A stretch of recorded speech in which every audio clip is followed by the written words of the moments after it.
Nós hoje estamos na terceira parte dessa série que a gente começou esse mês e nós vamos seguir com essa proposta até o domingo de Páscoa, que está pertinho, daqui a pouco está acontecendo. Por que a gente tem feito isso ano após ano, tem apontado numa direção para falar a respeito de Jesus? Porque é muito importante lembrar que Cristo é o centro dessa igreja.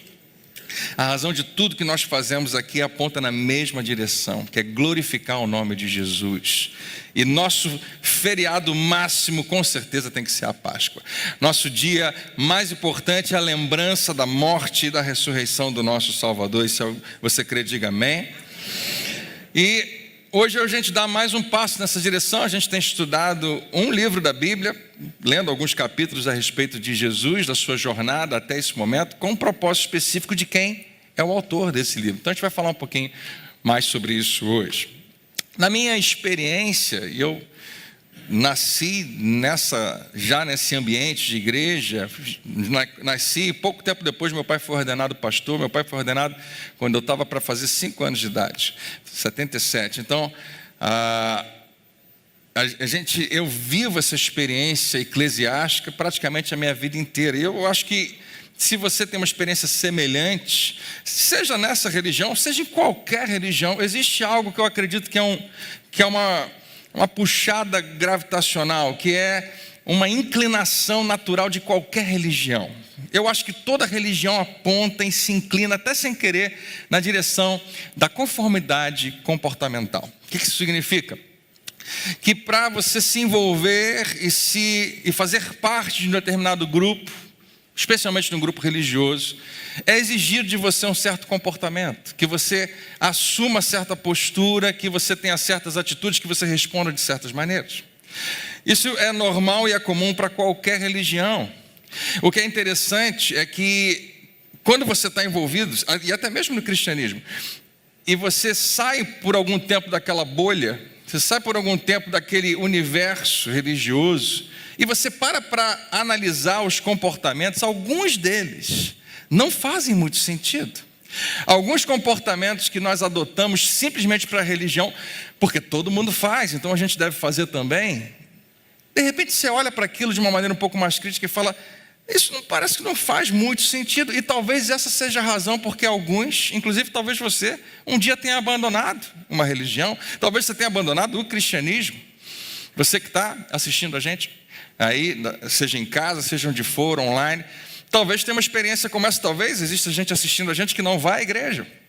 Assiste a gente online, mas não vai à igreja, porque em algum momento da sua história parou para pensar, por que a gente faz isso? Por que a gente se comporta assim? Não conseguia encontrar uma resposta, porque não havia uma resposta. E a maioria dessas regras, a maioria desses regulamentos, quando a gente para pensar, realmente não faz sentido, a não ser ali bem inserido dentro daquele universo que você cresceu, que você se acostumou. E uma das declarações mais impressionantes e mais desconcertantes e mais chocantes que Jesus dá no seu ministério é a respeito desse tema, de como nós devemos observar religião em relação a Deus.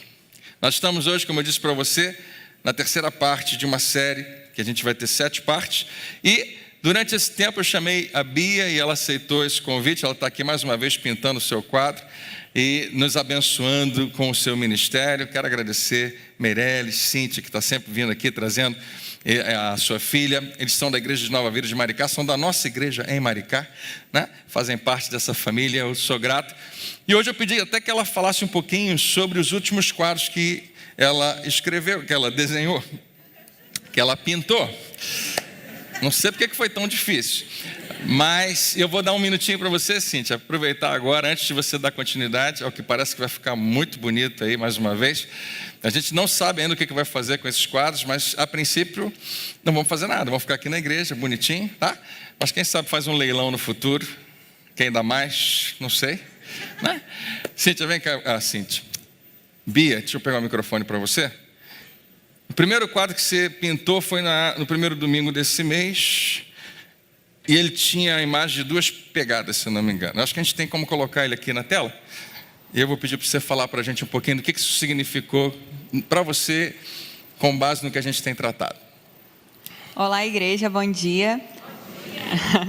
É um prazer para mim estar aqui. Primeiro, eu acho que eu queria esclarecer o que é a pintura profética. Ótimo. Porque muita gente não tem, esse conhecimento é algo muito novo, né? Mas a gente acredita que a arte reflete quem é Deus em todas as esferas, né? A gente acredita que Deus está em nós e age através de nós.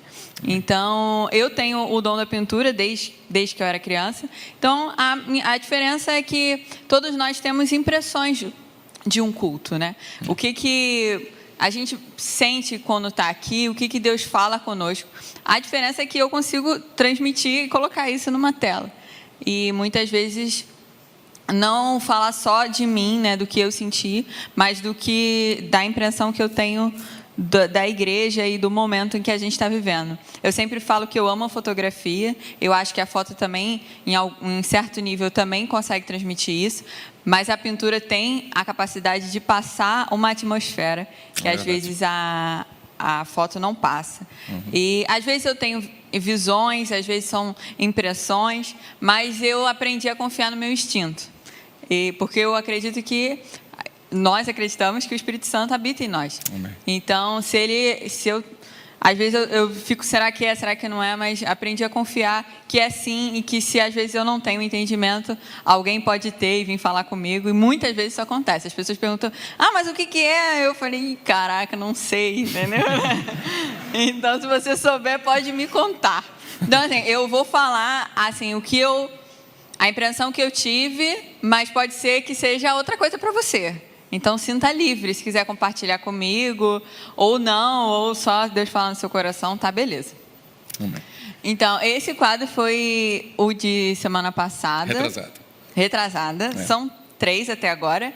E eu tento passar da forma mais poética, né? Porque, afinal de contas, é arte. Então, não ser tão descritivo. Mas eu vi como a gente está aprendendo sobre como Jesus, ele traz a boa notícia de a gente poder estar com ele, né? Poder caminhar com ele dia após dia, né? A mensagem de Jesus não é sobre a morte dele, foi o que eu aprendi aqui. Ele não tinha morrido ainda, então não tinha como ele falar sobre isso. Ele estava falando sobre a oportunidade que a gente tem de viver o reino dele. Então, esse primeiro quadro é sobre isso, é sobre caminhar com Jesus. Não é uma pegada na areia, por isso eu levei ele para casa, porque estava todo mundo falando que era uma pegada e eu queria que fosse na areia, entendeu? E a pintura não estava passando isso, por isso ela não está aqui, ela está no meu ateliê, eu estou trabalhando um pouco mais nisso, para ser mais assertiva naquilo que eu quero passar para vocês. Então é isso, é sobre caminhar com Jesus. Todas as pinturas, por enquanto, são sobre paternidade também, sobre caminhar com Deus Pai, sabe? Com Deus que está próximo, com Deus que cuida. Então, por enquanto, tanto nesse quanto no de semana passada, existe uma figura maior e uma figura menor que tem aprendido e caminhado.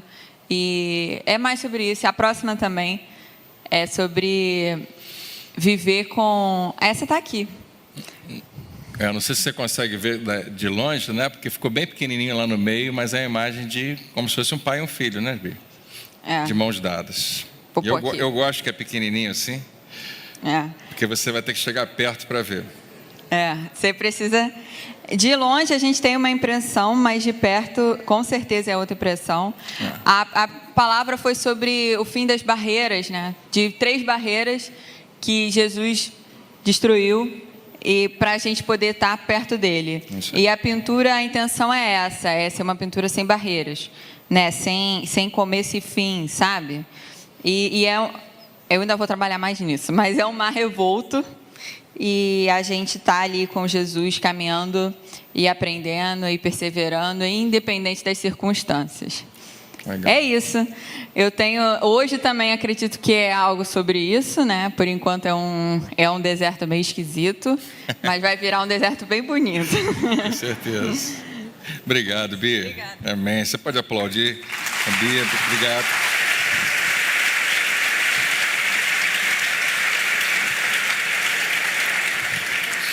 Antes de começar o culto, eu sempre falo com ela mais ou menos o que eu vou falar, mas eu não sei se eu atrapalho ela. Hoje eu não falei nada, né, Bia? Então vamos ver o que acontece. Uma das coisas que a Bia falou que eu amo muito, que eu acho que se você, mais cedo, porque ela é muito jovem, o mais cedo possível absorver isso é tão poderoso. Aprender a confiar no que está acontecendo dentro de você. A maioria das vezes a gente questiona demais, mas se você percebe Deus te dando uma impressão, uma direção, confia porque Deus fala com você aí dentro de você, amém? Quem sabe alguém veio aqui só para ouvir isso. Eu espero que Deus hoje fale mais uma vez ao seu coração. Como eu estava dizendo a você, no que diz respeito a esse conflito, esse confronto do que a gente faz como comportamento numa religião e como Jesus nos apresenta a sua nova visão, ele traz uma frase, uma afirmação tão forte e tão contundente que chocou com certeza todo mundo que ouviu. Mas eu e você pegamos a nossa Bíblia e lemos esse versículo e ele não fala muito com a gente. Ele, na verdade, a gente não consegue perceber o que todo mundo percebeu naquela época. Por quê? Porque passaram-se 2000 anos, a história da nossa vida hoje é completamente diferente. Nós temos muita influência do cristianismo e nós estamos do outro lado do mundo, é uma história realmente diferente. Mas quando Jesus falou isso, com certeza foi muito mais forte do que você imagina. E a frase dele está em Marcos no capítulo 2, quando ele diz: o sábado foi feito por causa do homem, e não o homem por causa do sábado. E Jesus vai explorar melhor do que a gente conseguiria o que isso significa. Ele está falando justamente do sábado ser o cumprimento da lei de Deus. Você sabe que guardar o sábado faz parte dos 10 mandamentos. E Jesus está falando desse cumprimento da lei de Deus, ele foi feito em benefício do homem, e não o contrário. E quando eu disse para você, né, essa é uma mudança de paradigma de proporções absurdas. Para eles é uma coisa extremamente nova, extremamente confrontante. Guardar o sábado era uma das maiores marcas dos judeus que cumpriam a lei. O sábado era extremamente importante para eles, era o que diferenciava a nação judaica de qualquer outra nação em geral. Eles passavam desde aquele pôr do sol da sexta-feira até o pôr do sol do dia seguinte do sábado, guardando e tendo um cuidado muito grande e honrando a Deus dessa maneira.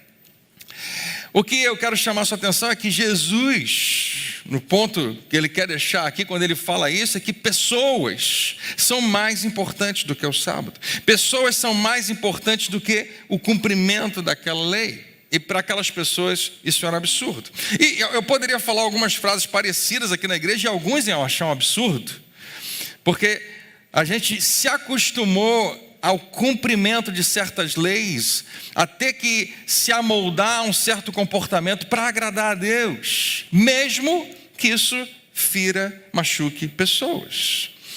Eu lembro de muitos episódios, aqui nessa igreja inclusive, quando eu estava começando, que em nome da organização, em nome de manter a coisa séria, ajustada, a gente estava honrando a Deus, mas pessoas estavam sendo machucadas. E essa é uma das coisas para mim mais frustrantes que às vezes acontece na igreja. E o que era verdade para o sábado, na verdade é verdade para toda a lei de Deus. Afinal de contas, esse era um mandamento muito importante. E os religiosos naquela cultura, lá atrás, no primeiro século, e os religiosos de hoje também, inverteram isso. Muitos acreditam que é mais importante o cumprimento da lei do que a lei principal do Senhor Jesus, que é amar as pessoas. Quem está vivo aí, diga amém. Amém. Deixa eu colocar da seguinte maneira, que eu acho que você vai entender melhor. Ninguém tem filhos para ter alguém para brincar com os brinquedos. Já imaginou? Você se casa, aí você compra um monte de brinquedos. Fala, o que a gente vai fazer com esses brinquedos? Já sei, vamos ter filhos. Porque esses brinquedos estão tudo aí parados. Não, você compra os brinquedos, possivelmente, bem depois. Porque os brinquedos são para benefício dos filhos e não o contrário. Não são os filhos que aparecem na história para que os brinquedos sejam utilizados. Quem entendeu, diga amém. Deus não nos criou para que houvesse alguém para cumprir as suas regras. Deixa eu repetir para você guardar no seu espírito. Deus não criou você para que alguém pudesse cumprir as suas regras. Os seus mandamentos são para as pessoas, para o bem das pessoas, porque Deus é pelas pessoas, Ele ama as pessoas, Deus é por você. Isso pode ser difícil de acreditar, e algumas pessoas ainda estão sofrendo e estão lutando em relação a isso, mas a verdade é que Deus ama você mais do que Ele ama os seus mandamentos. Você percebe o silêncio? Tem gente que fala, eu devo dizer amém, é isso? Deus ama você mais do que Ele ama os seus mandamentos. Aliás, os seus mandamentos só existem porque Ele ama você. Amém? Mas quando você inverte isso, pessoas são machucadas, pessoas são feridas. Legalismo é um nome que a gente pode dar muitas vezes a isso. Ele faz com que pessoas sofram desnecessariamente. E líderes religiosos têm feito isso por séculos. São principalmente líderes religiosos, e eu faço parte desse problema. Se eu tenho o potencial de ser alguém que pode fazer mal a alguém por causa da posição, por causa da influência, a não ser que eu compreenda essa simples verdade, que Deus ama você mais do que Ele ama os seus mandamentos. E como a gente vai ver hoje na história bíblica, quando os líderes religiosos usaram a lei de Deus, e eles faziam isso o tempo todo, para manipular as pessoas que eram feitas à imagem de Deus, a quem Deus amava, a quem Ele trata como filhos. Jesus, rapidamente, imediatamente, os mostrou que eles não estavam jogando no time de Deus. Líderes religiosos, que todo mundo dizia, com certeza são pessoas próximas de Deus, estavam longe de Deus, estavam indo contra Deus por causa dessa postura errada. Pegavam a lei e usavam contra alguém. Eu, particularmente, detesto quando isso acontece comigo. Quando alguém pega o que eu falei e usa aquilo para machucar alguém. Com certeza foi Deus que nos deu um pouco dessa sua natureza. Ele detesta, e Jesus deixa isso bem claro, quando alguém usa a sua lei para ser algo que vai fazer mal a outras pessoas. E a igreja se profissionalizou nisso. Eu conheço pessoas que encontraram na sua vida e na sua história as pessoas mais cruéis da sua vida dentro de uma igreja, porque elas erraram, elas pecaram, e alguém trouxe 20 versículos para mostrar para ela como ela estava errada, e usou a palavra de Deus apenas para machucar, para ferir, e não para resgatar alguém. Não me entenda mal. Com certeza, a palavra de Deus precisa ser pregada, pecado precisa ser confrontado, mas quando você olha para como Jesus faz isso, Ele confronta o pecado de uma mulher que acabou de cometer adultério, dizendo para ela, eu não te condeno, vai e não peques mais. Quanto mais Ele espera que eu e você o representemos. Quem está comigo aí, diga amém. Isso pode ser hoje o cerne da luta de alguém aqui contra o cristianismo. A minha dificuldade, André, e algumas pessoas às vezes estão prestes, estão com a mão na porta, estão quase saindo, não consegue mais conceber o que a igreja se tornou por causa disso. Porque pessoas são machucadas, pessoas são feridas em nome de Deus, em nome de a manutenção da sua própria religião, da minha própria teologia.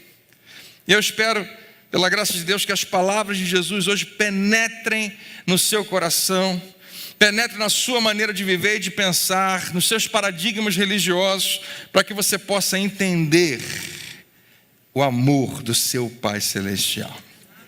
Amém? Nós estamos hoje na parte 3 de uma história que deveria ter morrido lá na Roma Antiga. A gente tem falado isso semana após semana. A história de Jesus de Nazaré, contada por Simão Pedro, através do seu escrivão, do seu secretário particular, João Marcos. É ele que dita, Pedro que dita para Marcos. Depois da ressurreição e da ascensão de Jesus, por mais de 30 anos, Pedro, em toda oportunidade, com certeza contava as histórias que ele tinha passado com Jesus, e Marcos talvez tenha convencido ele a contar mais uma vez, porque agora Pedro está em Roma, aprisionado pelo pior dos imperadores que Roma já teve, um dos piores, Nero, na casa dos 50 anos de idade, e ele dita mais uma vez as suas histórias com um propósito específico de não apenas alcançar aquela geração, mas todas as gerações que vieram a seguir. E ele não fazia ideia Pedro, nem Marcos, que hoje, 2000 anos depois, a gente estaria falando deles por causa daquela disposição, daquela inspiração de escrever. Chega até mim e a você como o Evangelho de Marcos. Eventualmente, esse documento foi, lá do primeiro século, antigo demais, foi incluído no que eu e você chamamos da nossa Bíblia. Mas eu queria te convidar mais uma vez a não me ouvir lendo a Bíblia, embora para mim e para você seja a coisa mais simples do mundo. Mas eu queria que você encarasse que Marcos não está escrevendo a Bíblia. Pelo menos ele nem sabia disso. Mas ele está documentando a experiência que Pedro teve com Jesus. Isso pode nos fazer lembrar, mais uma vez, a fé da próxima geração vai depender muitas vezes disso, do entendimento de que isso é um documento histórico, de que isso é um documento provável na sua veracidade, não apenas um compêndio, não apenas um grupo de escrituras que nós consideramos sagrados. Amém? Segundo Pedro, o tema da mensagem de Jesus, a gente tem falado semana após semana, é esse: Jesus deixa de cara, pregando isso o tempo todo. Finalmente chegou o tempo, o reino de Deus está próximo. Vamos fazer você falar um pouquinho, vamos lá, todo mundo junto? Finalmente chegou o tempo, o reino de Deus está próximo. Quando você ouve isso, você pensa que está próximo porque ele está chegando? Não, ele já chegou. Quando Jesus fala está próximo, significa está perto. Por que está perto? Porque o rei chegou, ele está ali. É como se eu chegasse perto de você e dissesse: eu estou próximo. Jesus está querendo dizer, o reino de Deus já chegou porque o rei chegou. E a resposta adequada a isso: arrependam-se e creiam nas boas novas. Lê essa última parte comigo. Arrependam-se e creiam nas boas novas. Se o que você recebeu, se a versão do cristianismo, do evangelho que você recebeu não é bom, você recebeu uma versão errada. Porque o evangelho de Cristo, esse nome significa boas novas, é uma boa notícia. Deus está introduzindo um novo caminho a seguir. E a resposta apropriada é arrepender-se. Arrepender-se significa mudar a direção, encarar, abraçar, receber essa mensagem transformadora. Jesus queria que as pessoas se voltassem e aceitassem essa nova maneira de viver, de se relacionar. Um novo tipo de amor que eles nem conheciam, mas estava sendo apresentado, de um pai que ama tanto os seus filhos que paga o preço que for para resgatá-los. E anteriormente, nos últimos capítulos de Você Não Está Longe, Jesus estava em Cafarnaum e ele conhece um homem que Pedro com certeza conhecia muito bem. E a gente falou dele semana passada, e a gente vai um pouquinho mais fundo na história de Levi, cobrador de impostos, também conhecido como Mateus. Para quem não sabia, esse cara é o cara que também é um dos escritores dos nossos evangelhos. Mateus, Marcos, Lucas, João. E esse Levi, ele é um cobrador de impostos. Cobradores de impostos eram as pessoas mais desprezadas e detestadas. Eram pessoas que hoje em dia existem por aí, algumas parecidas, e você não gosta delas. E você tem bons motivos. É perfeitamente justificável. E eu queria que você lembrasse dessas pessoas quando você pensasse em Levi.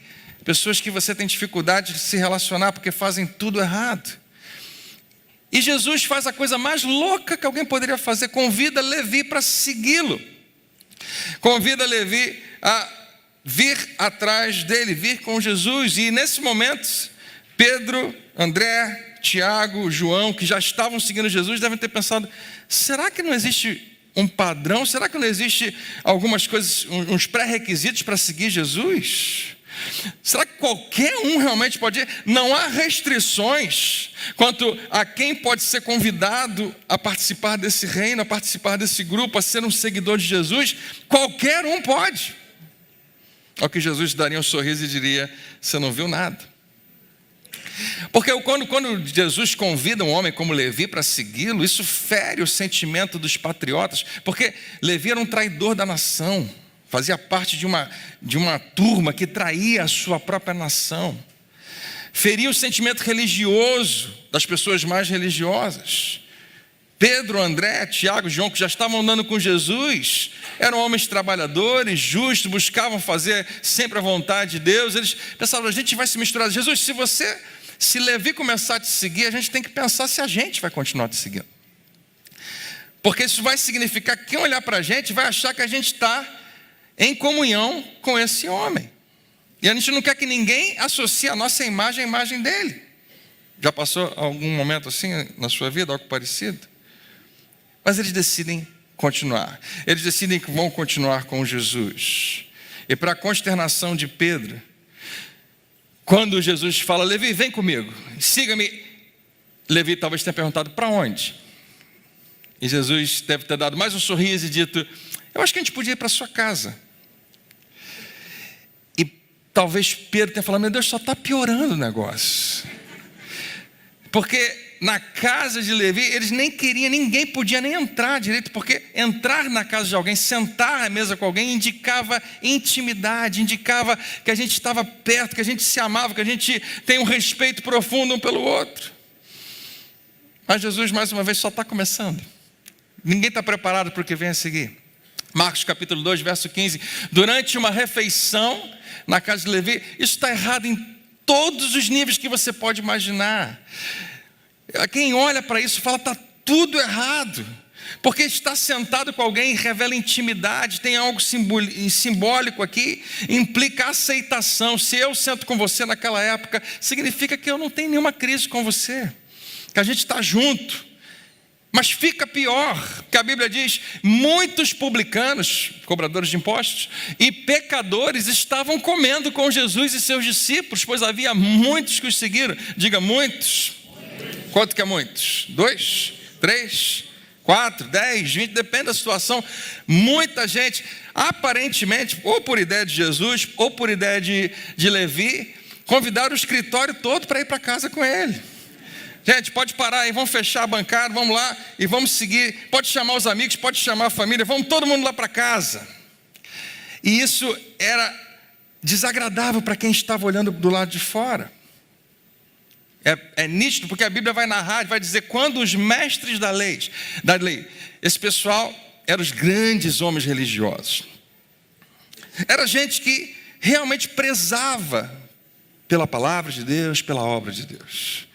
Que eram os fariseus, o viram comendo com pecadores, viu aquela turma toda entrando na casa e olhou pela janela, olhou pela porta, porque eles nem queriam de jeito nenhum passar do limite da porta, porque já ia deixar eles impuros, não pode.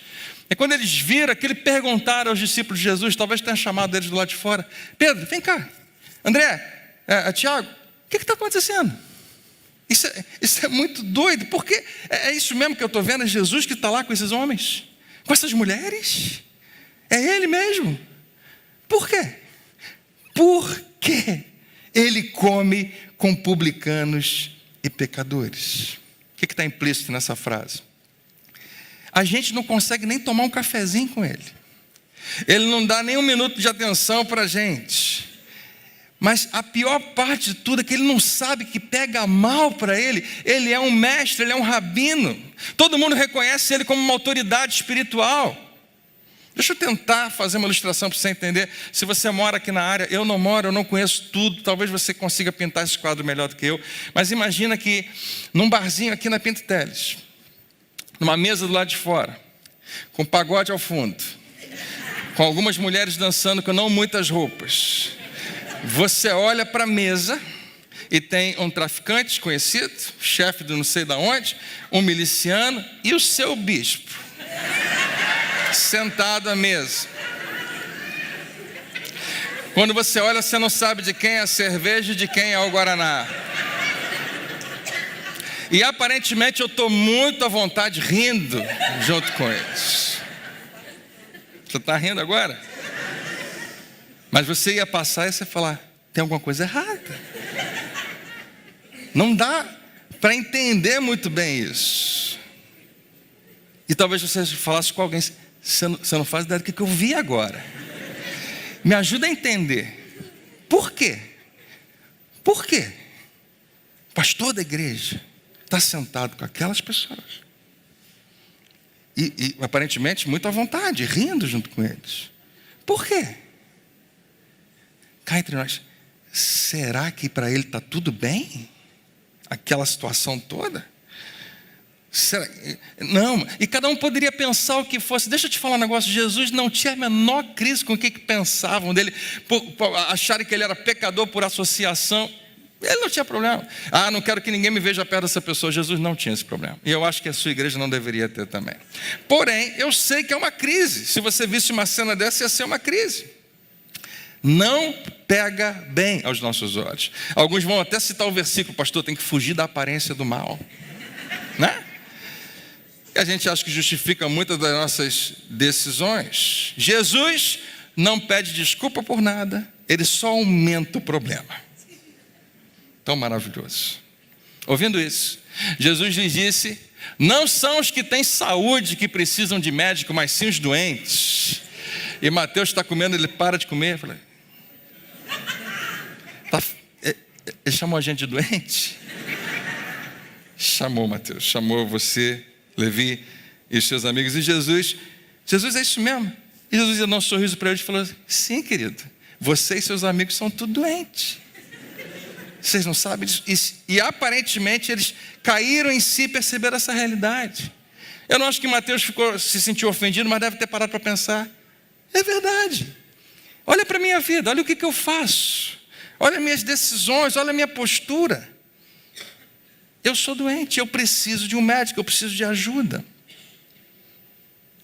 Agora eu preciso da sua atenção. Pensa que esse poderia ser o último capítulo do livro de Mateus, e ele dizer: bom, já que me chamou de doente, eu não quero nada mais com esse rabino, com esse mestre. Mas Mateus aparentemente percebeu: eu preciso de ajuda, eu preciso mudar. O que estava em jogo com essa disposição de ele admitir que havia algo errado, que havia algo que precisava ser ajustado na sua vida?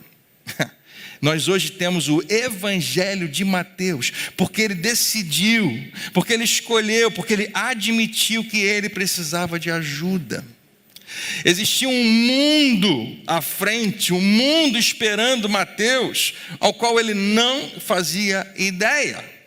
Então, nessa manhã eu preciso perguntar para você, preciso perguntar para cada um de vocês. Então não olhe para o lado, olhe para a tela que eu vou te mostrar agora e deixa Deus falar o seu coração. Quem sabe, tem a ver contigo. Você sabe o que está em jogo na sua decisão de admitir que você precisa de ajuda?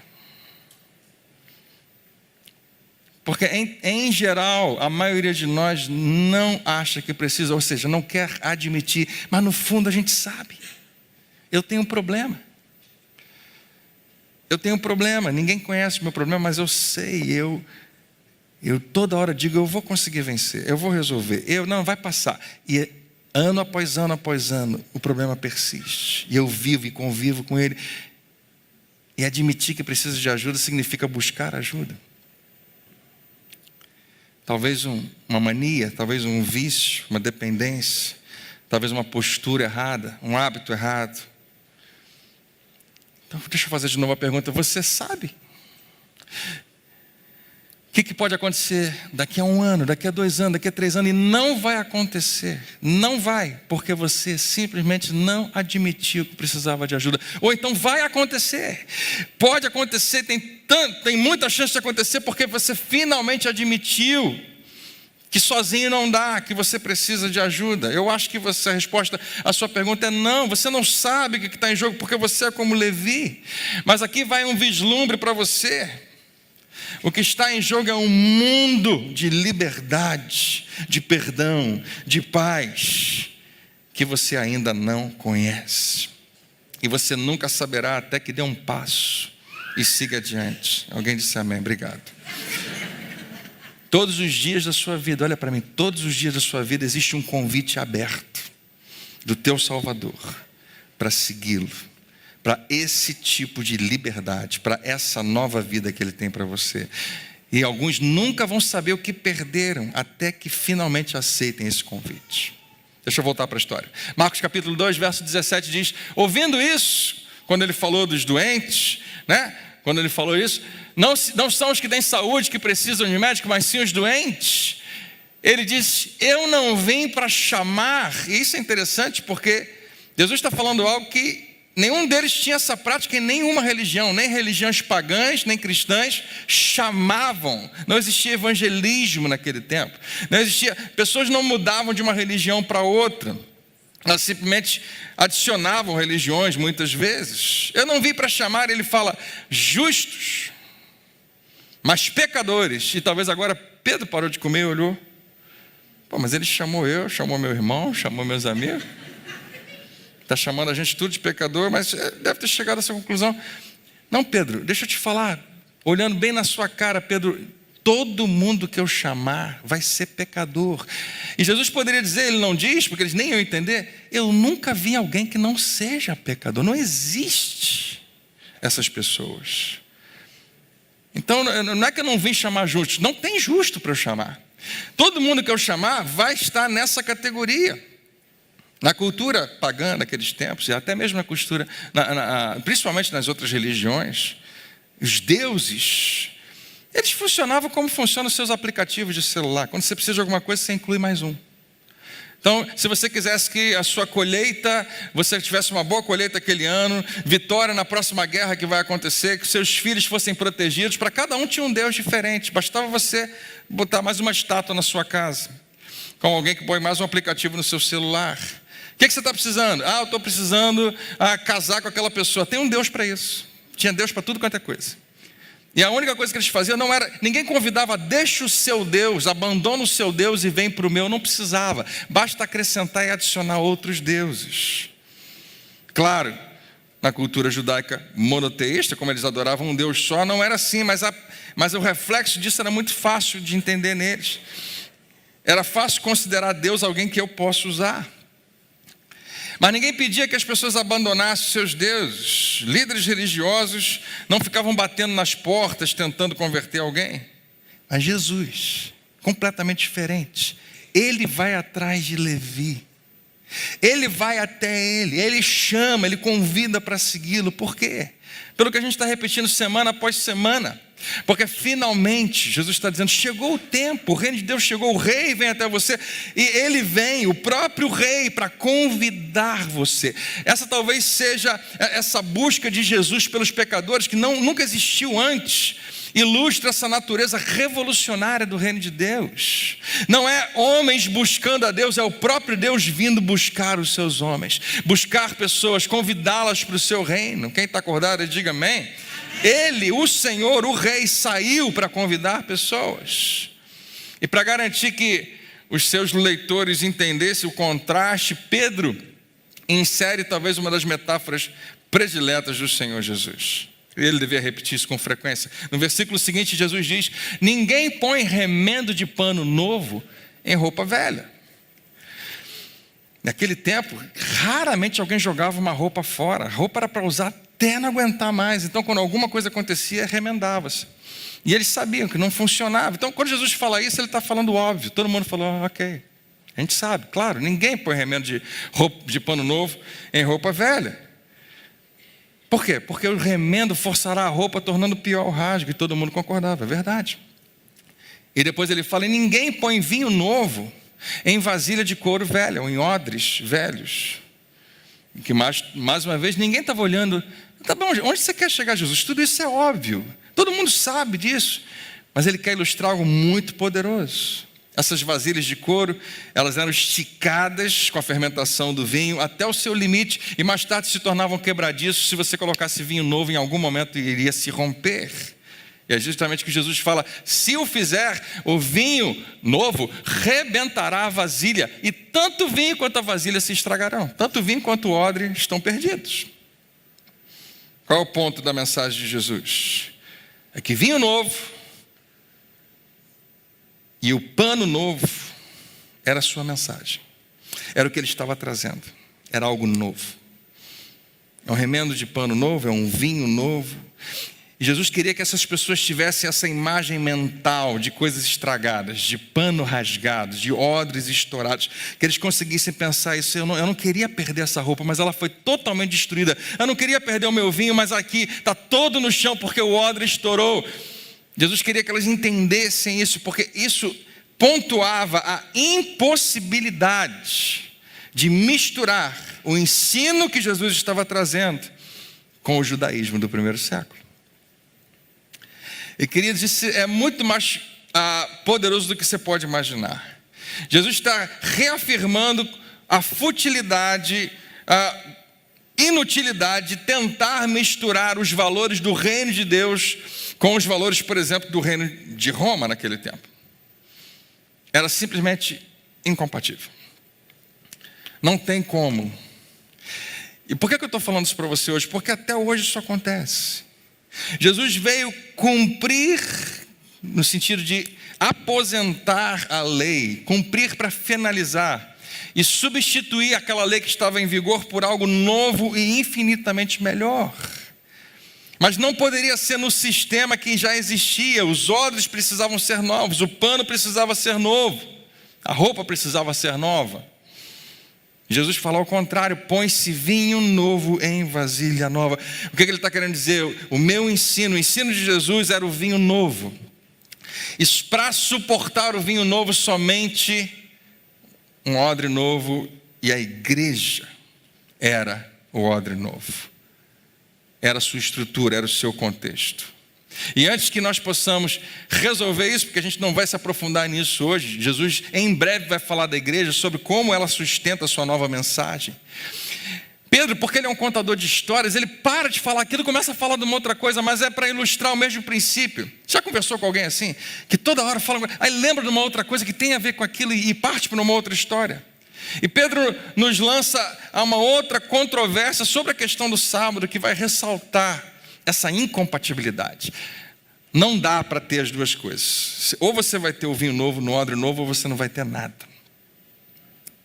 Marcos capítulo 3, versículo de 1 a 4. Noutra ocasião, Jesus entrou na sinagoga, e estava ali um homem com uma das mãos atrofiadas. Pedro está escrevendo de uma maneira que seja um pouquinho de suspense. Daqui a pouco ele vai falar o que está acontecendo. Um homem com uma mão atrofiada, mirrada. Quais são as outras palavras? O nome da mão ressequida. Talvez tenha quebrado a sua mão e não consertou propriamente. Não houve uma boa restauração. E eu vi uma imagem disso há pouco tempo atrás. Possivelmente esse homem escondia a sua mão. Possivelmente ele tinha uma luva grande, ele colocava a mão, porque ele não queria, era motivo de vergonha, era a mão direita dele. E o que acontece ali, e Pedro talvez está contando isso para Marcos, é que aquele homem entrou, era visível que ele tinha um problema e era embaraçoso para ele, mas talvez ele tenha chegado ali naquela sinagoga para ouvir Jesus, para fazer um apelo silencioso. Quem sabe em algum momento ele ia mostrar um pouquinho da sua mão a Jesus, como que dissesse, depois a gente pode conversar, será que depois a gente pode sair da cidade e a gente tem um assunto, eu acho que você pode me ajudar. Mas esse homem não fala nada, só fica quietinho lá com a sua mão atrofiada. E Pedro fala para Marcos, o que acontece em seguida você não pode imaginar. Eu convivi com esses caras, mas eu não imaginava que eles podiam ser tão maus. E Pedro fala, alguns deles, falando de gente religiosa, estavam procurando um motivo para acusar Jesus. Por isso, observavam atentamente para ver se ele ia curá-lo no sábado. Você lembra como a gente começou a falar? O sábado foi feito para o homem, não o homem para o sábado. O sábado deveria ser benefício para o homem, e não o contrário. Estão vendo, se Jesus curar, ou seja, eles estão ali para atrapalhar Jesus e atrapalhar o homem. Se a cura acontecer, a gente vai aproveitar para acusar Jesus. O que está implícito? Talvez Jesus se sinta intimidado com a nossa presença aqui e nem cure ele. Porque tanto faz se você vai ser curado ou não. Eu não estou nem aí para o teu bem-estar, contanto que cumpra a minha teologia. É mais ou menos o que está sendo colocado. A aplicação da lei do sábado tornava pecado, segundo a interpretação deles, curar ou ajudar alguém no sábado. A não ser que alguém estivesse caindo de um penhasco, a não ser que alguém estivesse se afogando, mas em últimos casos você podia fazer alguma coisa, mas se alguém precisa de uma ajuda, se alguém precisa de uma cura, você não se mete a fazer isso no sábado, deixa outro dia. E aí Jesus faz a coisa mais impensada para Pedro e para Marcos. Jesus disse ao homem da mão atrofiada, levante-se e vem para o meio. Eu acho que Marcos parou e falou, Pedro, tem certeza que você quer que eu escreva isso? Porque é tão embaraçoso para todo mundo. Jesus não deveria ter exposto esse cara dessa maneira. Ele deve ter se sentido péssimo. E Pedro ia dizer, como deve ter dito muitas vezes, só estou te falando o que aconteceu. Foi isso que aconteceu. Por isso que nós podemos crer na palavra de Deus. Pedro não tem vergonha de falar as coisas que aconteceram com ele também. E aí deixa esse homem exposto com o seu defeito para todo mundo olhar, e Jesus para de falar com o homem e começa a falar com as pessoas. Depois lhes perguntou, vocês que são os juízes, os advogados, os mestres da lei, os que sabem tudo do assunto, me diz, que está na lei? O que é lícito? O que é permitido? O que é permitido fazer no sábado? Bem ou mal? Sabe qual é a pergunta que Jesus está fazendo de verdade? Qual foi o propósito de Deus quando nos deu a sua lei? O que Deus queria fazer quando Ele pega a sua lei e dá aos homens? Quando lá no Sinai, há 2.000 anos atrás, não sei quanto tempo, Ele chega para um homem chamado Moisés e fala: vocês são meu povo, eu sou de vocês, está aqui algumas leis. E dá 10 para começar, mas são mais de 600. Qual o propósito? É para que essas pessoas simplesmente guardassem a lei? Não, a gente vai preservar essa lei. Deus mandou, a gente vai fazer isso daqui e não importa mais nada. Ou será que é alguma outra coisa? E Jesus torna isso muito pessoal, como que traçasse da situação do próprio homem. Bem ou mal, ele fala: salvar a vida ou matar. O que é permitido fazer no sábado? Salvar alguém ou matar? Porque talvez esse cara dependesse disso. Talvez ele estivesse vivendo, não podia trabalhar, estava morrendo de fome. A gente não sabe a história, mas talvez estivesse morrendo. O que Jesus está querendo? Jesus está querendo que todo mundo saiba. Eu acho que Pedro entendeu isso logo, em algum momento, porque ele vai deixar bem claro para os seus leitores, através de Marcos.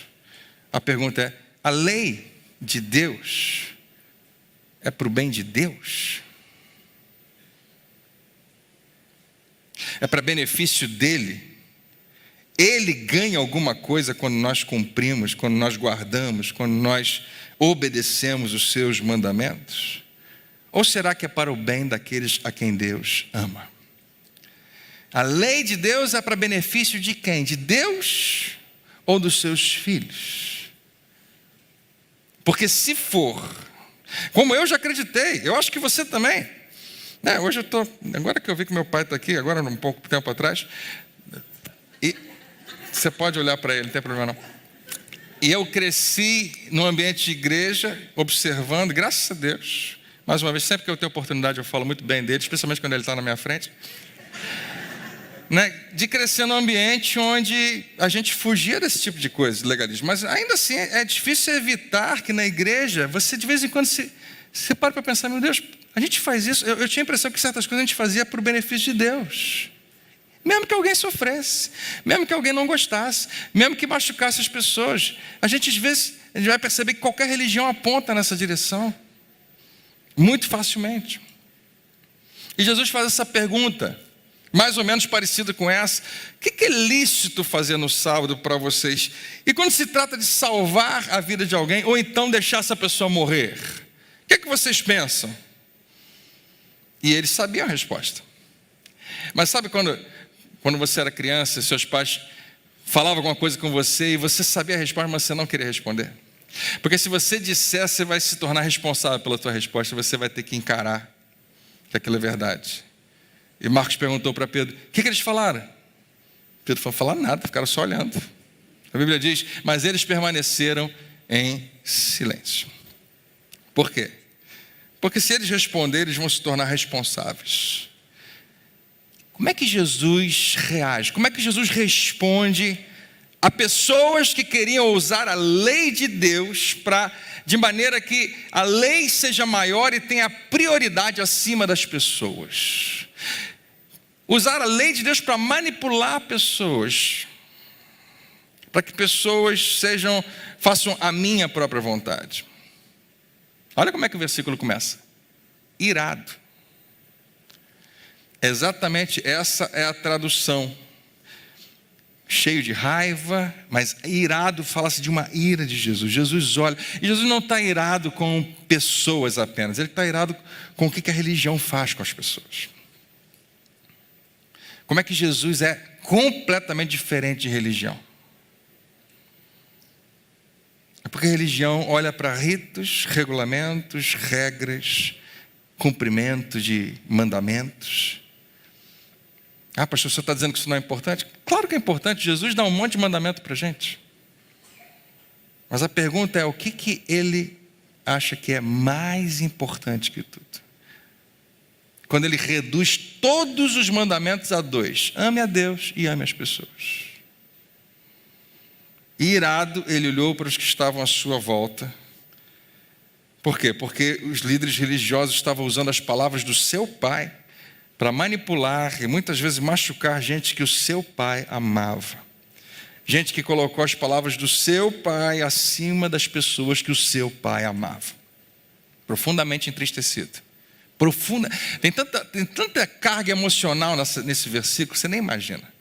Profundamente entristecido, ele está olhando para um homem que está sofrendo, para um monte de religiosos que não se importam, que são mais interessados em guardar o sábado, profundamente entristecido por causa do coração endurecido deles, mesmo vendo a realidade de que Jesus podia curar, eles não aceitavam isso que estava na frente deles. O final dessa história é mais chocante do que tudo. Ele diz ao homem: estenda a mão. E essa era a única coisa que esse homem não podia fazer. Mas quando Jesus fala algo e ele te dá uma palavra, ele fala para Pedro: vem, e Pedro consegue andar sobre as águas. Quando você tem uma palavra de Deus, você pode obedecer e ele vai te garantir. Estenda a tua mão. Aquele homem deve ter tirado a sua mão com muita dificuldade dentro da sua luva, e enquanto ele vai até onde ele consegue, o Espírito Santo pega e continua a sua obra.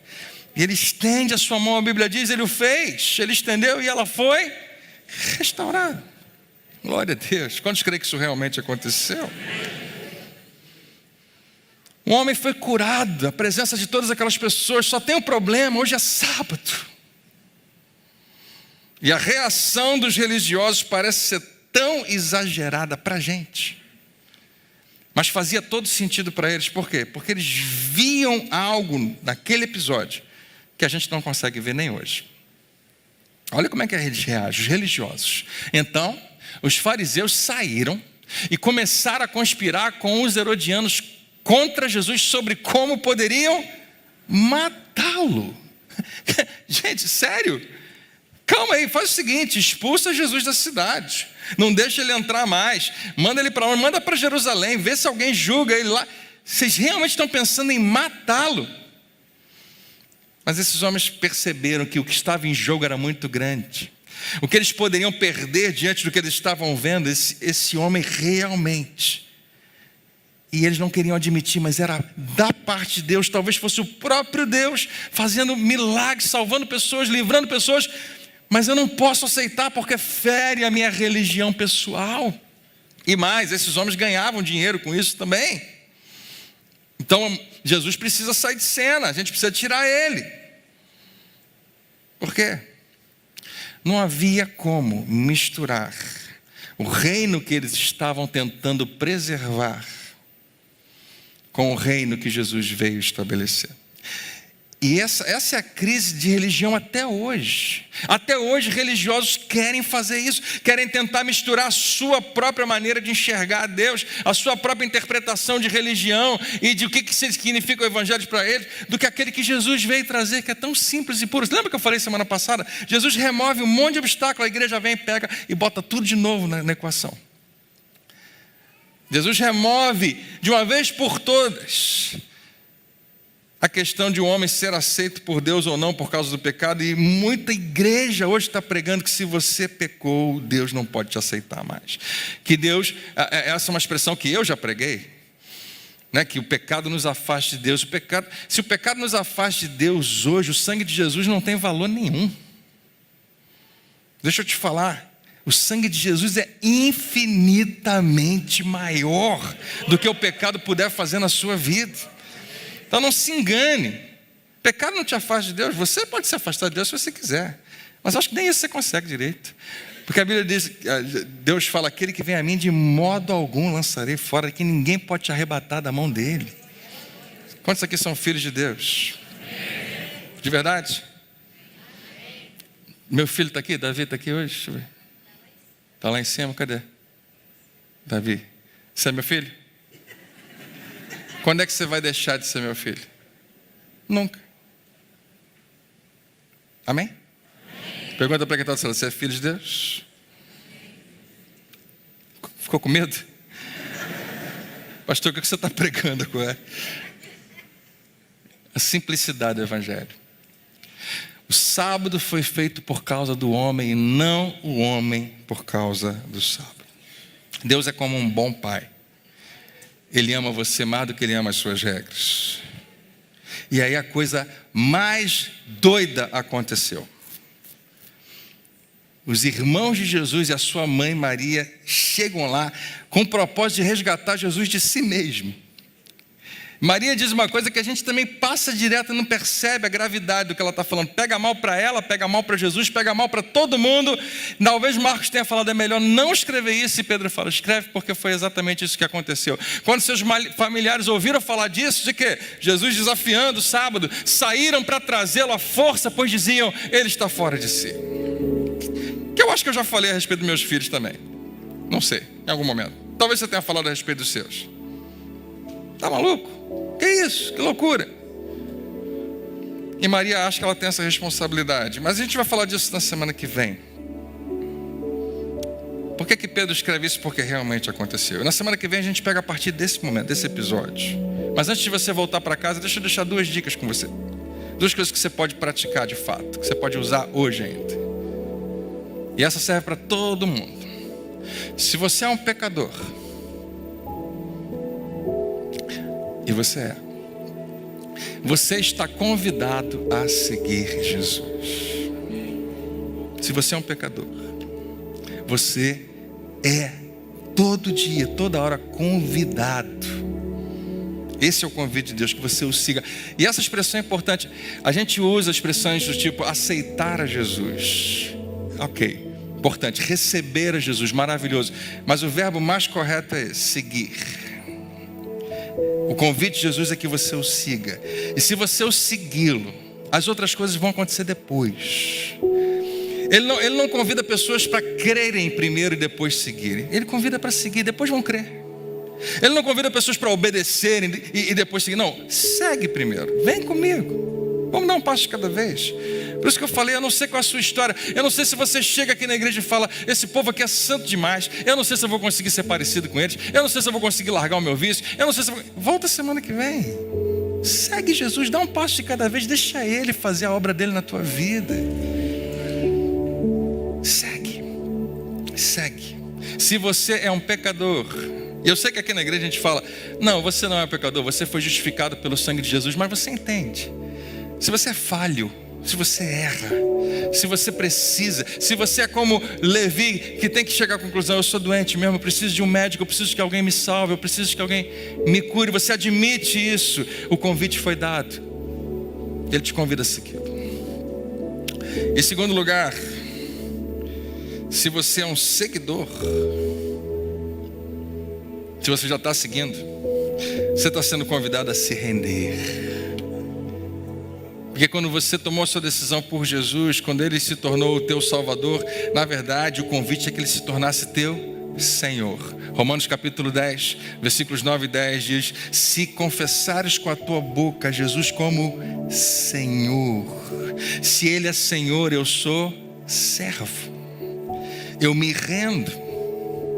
E eu sei que isso não é fácil. É fácil nas coisas simples. É fácil nas coisas que a gente não tem controle. É tão fácil dar para Deus as coisas que a gente não tem controle nenhum. Senhor, eu não posso fazer nada em relação a isso. Faz você. Mas as coisas que eu tenho controle, a minha tendência é eu ser o Senhor da minha vida.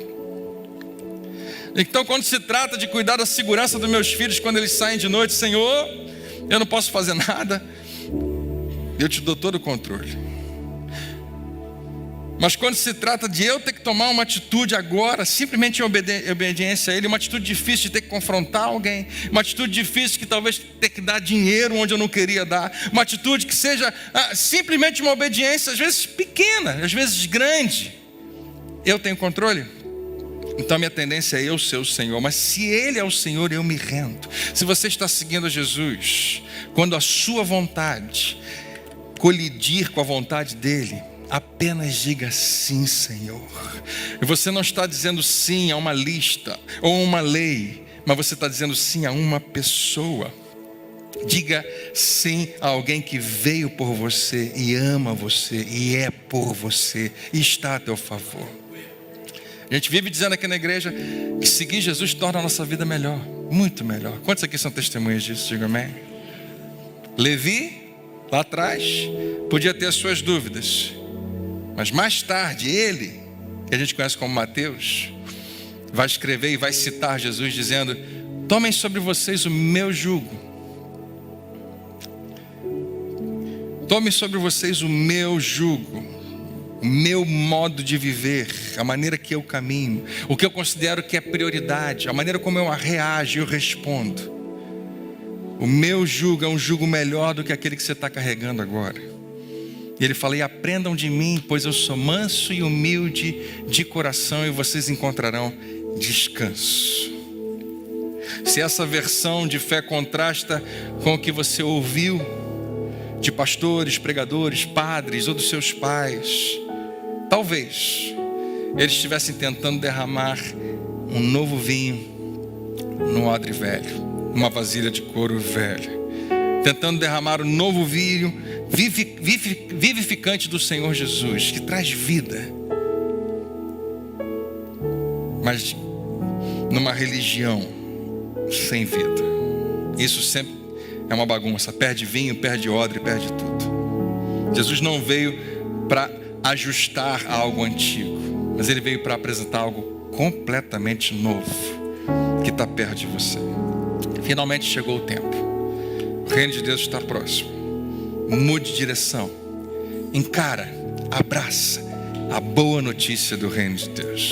Quando a gente faz isso, a vida começa a mudar. Mas vai ficar melhor. Então não perca a semana que vem. Fala para quem está ao seu lado: não perca a semana que vem. Você pode ficar de pé para a gente orar?